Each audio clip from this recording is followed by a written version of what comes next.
ॻाल्हि सम्झो था जेॾीमहिल अबू बकर चयो या रसूल अल्लाह दुश्मन दर ते बीठा आहिनि पर फरमाईंदे इन्नल्लाह माना अल्लाह असां सां गॾु आहे बस ये लफ्ज़ जेॾीमहिल ॿुधा न सिंधी खे सुणे फअंज़लल्लाहु सकीनतहु अला क़ल्बि अल्लाह ताला उनजे दिल ते सुकून नाज़िल करे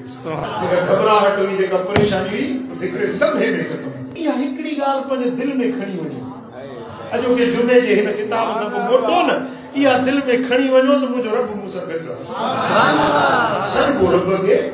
मदद वठबी रब खां पुकारबो रब खे इल्तिजा कबी रब खे समझो था ओ दिल पर सही मदद करे तो बेरू आ दिल पर सही खुद पिनण वारो आ जे दर ते उन जे दर ते छोड़ दो पिनी जे जो दिल पर सही खुद पेरू आ मुजा मुरीद आयो मुखे न सजो मां ताजी मदद कोन कंदुस मुजी मदद करण वारो जेको रब आ वो ही ताजो मदद पंहिंजे रब खे सजो पंहिंजे रब ने मुतवज्जह थियो या तौहीद आ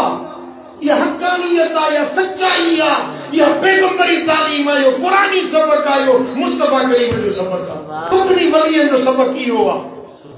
अहले दिल अहले मारिफत अहले बातिन हर वली जी तालीम ई आहे पंहिंजे रब ने मुतवज्जह थियो वो पीर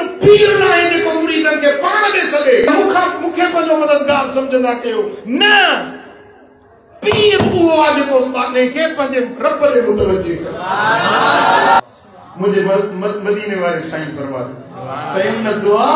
सलाहुल मोमिन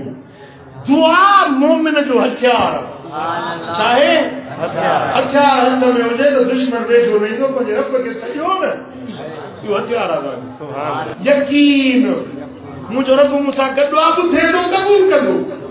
सुभान अल्लाह सुभान अल्लाह बुक कई वेठो आहे अल्लाह साईं मुश्किल चार